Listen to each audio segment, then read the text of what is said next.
Welcome to the Popish Plot. I'm Nate. I'm Jessica. And I'm Mike. And today we are here to talk about the soon-to-be sainted, blessed Carlo Acutis. Love that guy. Especially because he's so much more impressive than I was at his age. So much more impressive. There's a certain amount of throwback to the stories of the person who started out being super, super religiously good as a child and just got more so. Mm-hmm. Mm-hmm. See, all of my experiences were with the kid who was super, super religiously good early on in childhood, and then just became that much more arrogant.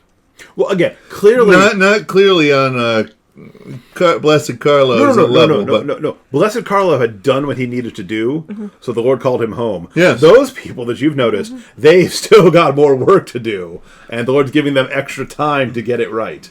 That's fair. As many people know from the stuff on the internet, he is going to be the first officially declared Millennial saint. However, he's also only in charge of being a saint of youth, which pretty much any saint who dies before like their 20s gets, in internet/computer programming. And as a millennial, I think that he is not hustling enough. Yeah, because everyone knows that millennials don't have one job; they have a collection of gigs. Yes.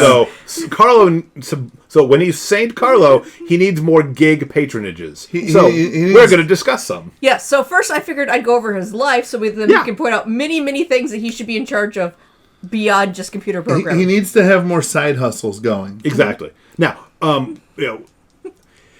right now there is no official patron of the internet. A lot of people go with Saint Isidore of Seville because he was an early encyclopedist.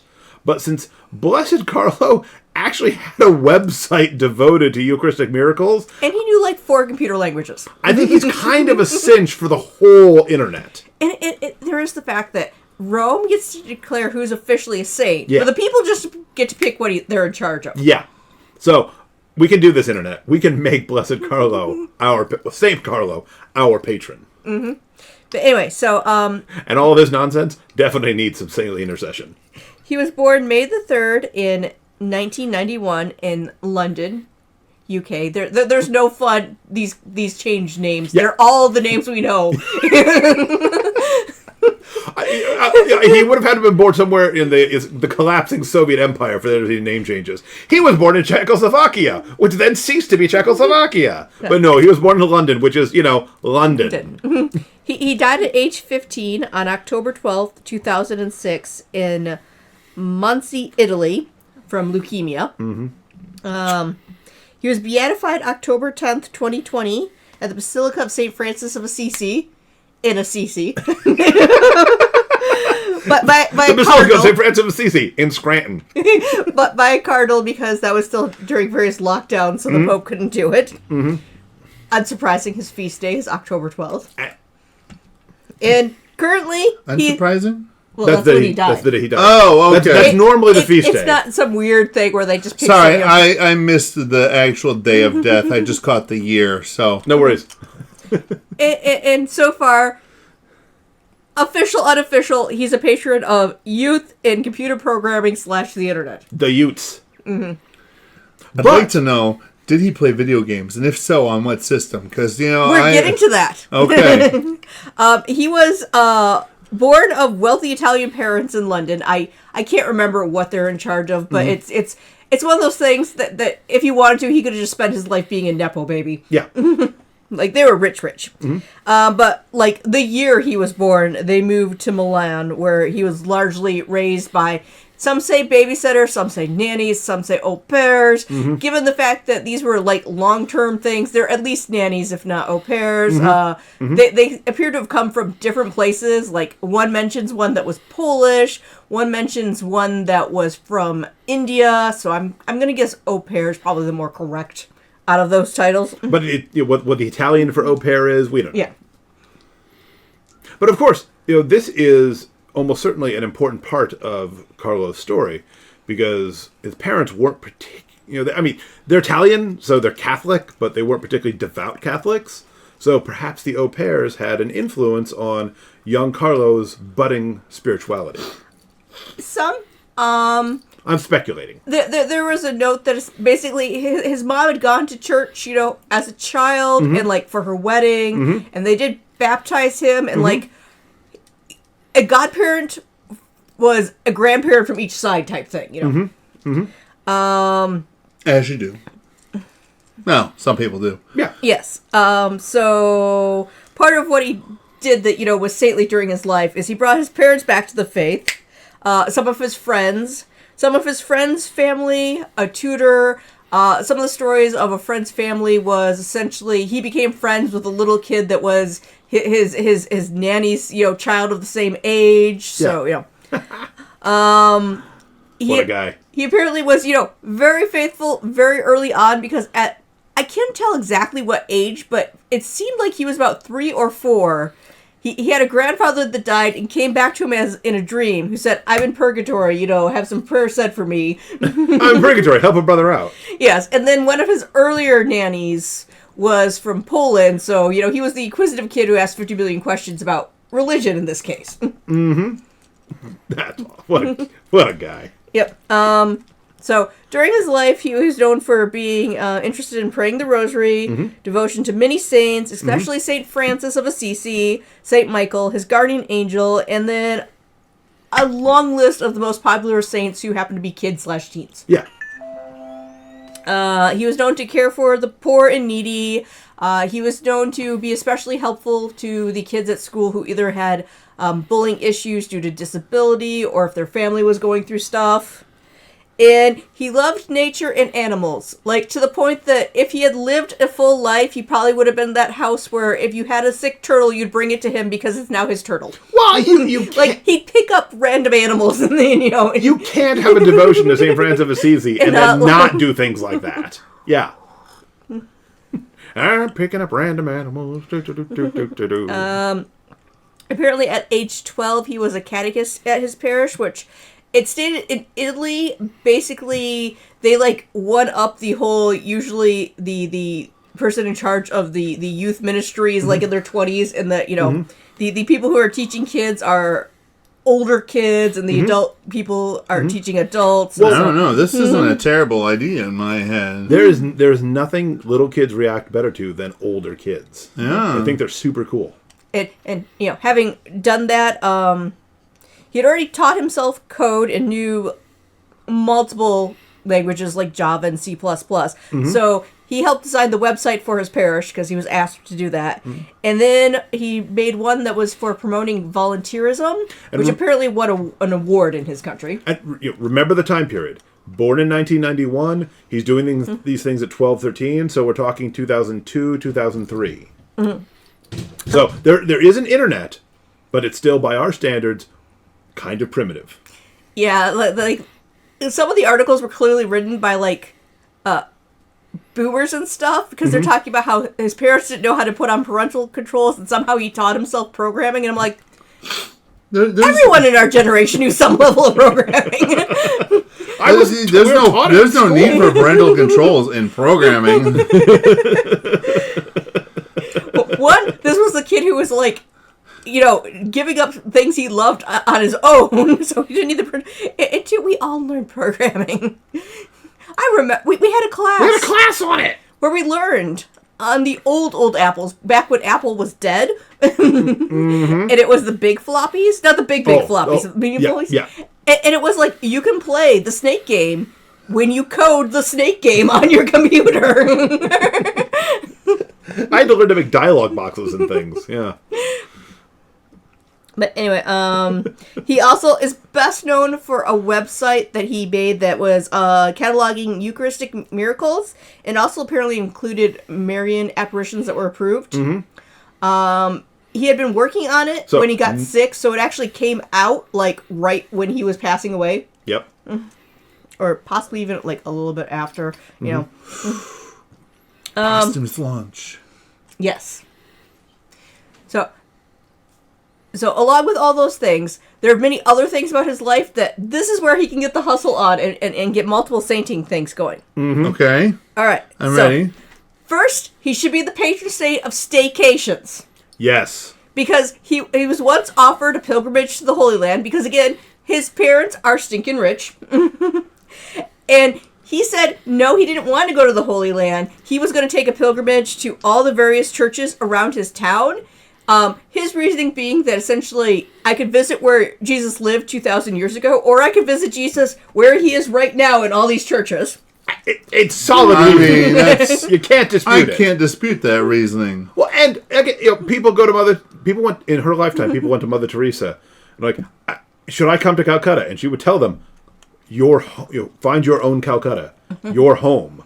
Like, it's great to go out and go on pilgrimage, but yeah, Jesus is in every church in your area.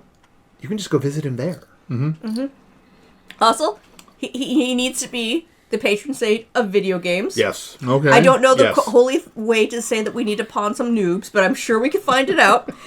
Because he loved video games.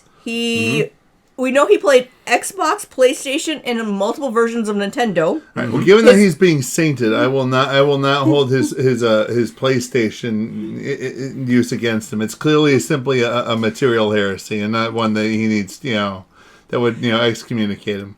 He played Halo. I'm just kidding. I own a PlayStation myself. It's just not my primary system. He loved the various Super Mario games. In Pokemon, I saw online someone pointed out that his diskette of Pokemon Gold is now technically a second-class relic. And then great discussion on what his starter was. Can I touch my diskette? My cartridge for Pokemon Ruby to his. Yes, then it'll become a third-class relic. Yeah, that'd be awesome. Other people online were pointing out how they need reliquaries for his Pokemon cards. Yes. Yes. Listen, let's not do the thing we typically do, where we, get kind of weird about the body. Let's leave the poor kid intact. But every cathedral can have a Pokemon card. That'd be awesome. How awesome would that be? Except for Pittsburgh. Pittsburgh can claim a little bit of him because they have a little bit of everybody. Yeah, I think there's already some, but it would be. If there are any, if by some chance there is a viewer out there who would be willing to donate to the show a Pokemon card of Blessed Carlos, we would give it the proper primacy of place, the place of honor, given its status. Absolutely, absolutely. Get a nice one of those really good lucite, the not just the little plastic card holders, but like the Mylar, not the Mylar, but like the actual plastic, sealed in brick kind of a thing. Oh yeah. He also the patron saint of collecting. Well, that's I'm working on it. He also should be named a patron saint of like comics and comic books. Some things said he did comic editing, and I could not tell if they meant he actually worked on a comic type thing or what. However, we do know that according to one of the major insults of the people who hate his various icons, he has anime hair, and which they use as an insult, and we're like. That seems like a plus. When we have pictures of him dressed as Spider-Man, so technically dressing up as Spider-Man is dressing up as a saint. He also other superheroes. And I've even seen kids do that. Like some schools, they won't have Halloween. They'll have the kids dress up as saints. So I've seen at least one instance of a kid who went in a Spider-Man costume and said, "What? I'm Blessed Carlo." I mean, technically, to get the picture right, you also need a puppy. You need the disc. Yes, right behind your you need a halo on top of it. I prefer the icon style as opposed to the 20th century American ring. Yeah. He played the saxophone, so perhaps he could be in charge of ska music. They love saxophones. There you go. More trumpets, but yes. He also loved Nutella to such a point that because he was, having a bit of, he was a chubby kid, he had weight issues. He being, saintly, worked on, giving it up for a lot. Which, I mean, I feel like there needs to be a patron saint of Nutella. There totally should be a patron saint of Nutella. Well, no. I'm gonna have to make a slight alteration here. Go ahead. There should be a patron saint of chocolate hazelnut spread. Oh, true. Saints should not be necessarily promoting any one product or brand. Well, so Carlo doesn't shield for anybody. Exactly. All right. So a patron saint of chocolate hazelnut spread is totally okay, as it is intellectually distinct from Nutella. All right. And from all these things, also, as far as I know, there is no patron saint in charge of nerds or geeks. But yeah. We need the saint too. Although, I mean, let's be honest, that bench is deep. St. Thomas Aquinas, St. Bonaventure, St. Augustine, St. Anselm. The previous internet one. Bede the Venerable, super nerd. Saint Isidore. Isidore of Seville.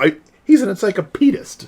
Yeah, there's we got the nerd base covered. There's also ones where there's tons of Italian saints, but I feel like they need some ones. They do have the leg up being Italian. Yes, they could deal with a refresher of modern Italian things.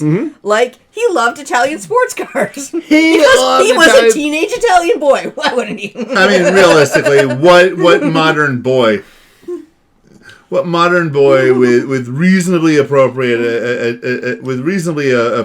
inclinations doesn't love something about sports cars? I'm sure there are plenty who don't. St. Francis of Assisi, great saint, knew nothing of Italian sports cars. St. Catherine of Siena, Not great modern. saint, knew nothing of modern Not Italian modern. sports cars. Not modern. Even Padre Pio, as saintly as he was, died in 1968, knows nothing about the Italian sports cars from after that.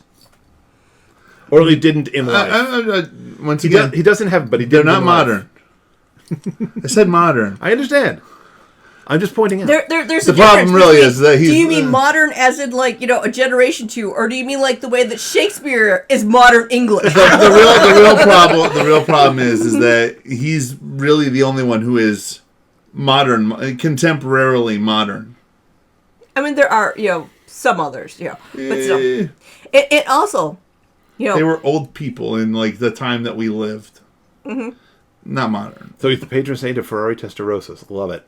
Mm-hmm. Once again, Italian sports cars is intellectually distinct. I understand. I'm just naming a particular one of which he would be saint in addition to all the others. All right. And also, as a modern person, he dressed like modern people. He is.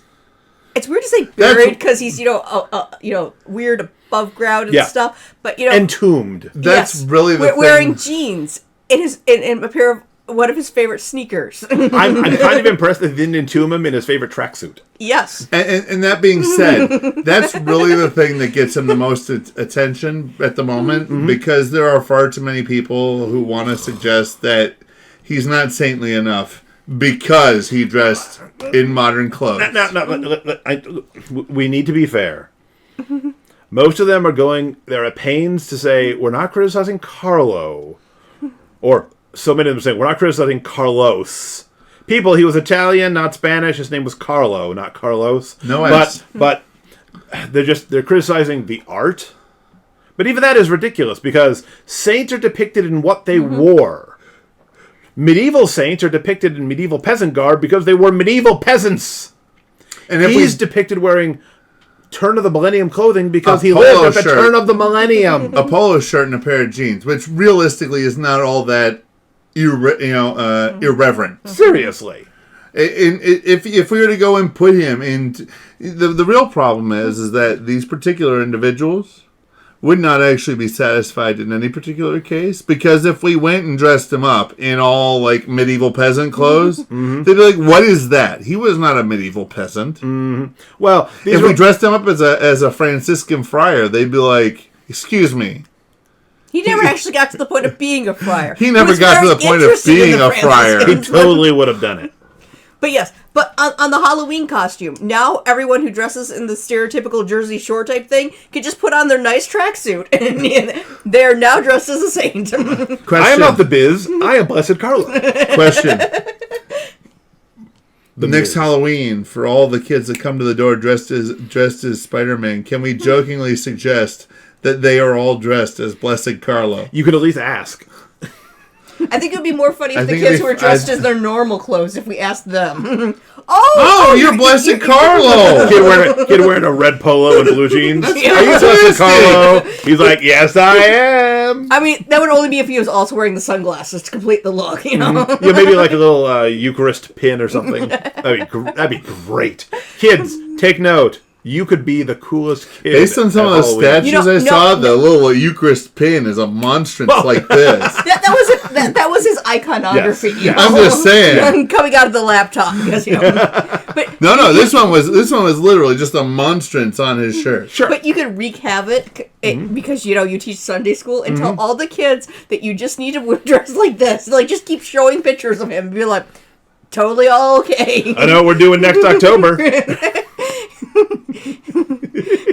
Person in charge is like, why are none of your kids dressed up? I'm like, they're all dressed up. They're dressed like saints. So, patron saint of mobile. Let's see. How do we avoid trademarks for Nate? Mobile collecting games based on collectible card games. Patron saint of collectible card games. Even their computer versions. in video games. I'm all for these things. Yeah. No, definitely should be the patron of Geeks, because Yes. in the long history of the church, we have a lot of nerds. He may be our first verifiable geek. I mean, I'm sure people could argue that essentially all saints are geeks for religion, but it's not the same. No.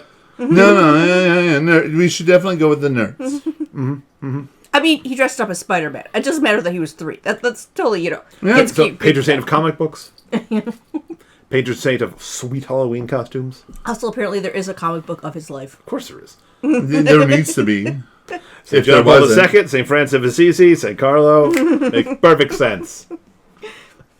So, go down below to the comment section and let us know what you think Blessed Carlo should be made patron saint of. Maybe there's something we overlooked. Remember, he needs a lot of them. Yep. Yeah. Get him some gigs. He's He's always hustling. Always hustling. If he wants to be the patron saint of millennials, he's gonna have to hustle a little harder. This is what I'm saying. He's got to have a side gig, at least 2. Or, as far as patronages, he wants to collect them all. There you go. While you're down there, make sure to also go and hit the subscribe button, the bell next to it, and that funny little thumbs up thing to give us a like. Because, well, you've watched us this far. You really mean to tell me that you didn't enjoy this? I'm not going to buy it. And also, as we mentioned in one of our previous episodes, please go and share this with your friends. It's what blessed soon to be Saint Carlo would do. Yep. Odds are, your friends fit into one of 2 camps. Either they are the sort of people who need this, or they are the sort of people who would want this. I refuse to believe that there's a third camp. Until we get there, Carlo could be saint of social media. He can certainly be. One of the patron saints of this show, along with Jude and Isidore, and we need The all long list. We need all the help we list. can get. All the Welsh names we can't pronounce. Yeah. And until next time, remember to live your faith. Love your faith. Share that love. St. Carlo Acutis, Pray for us.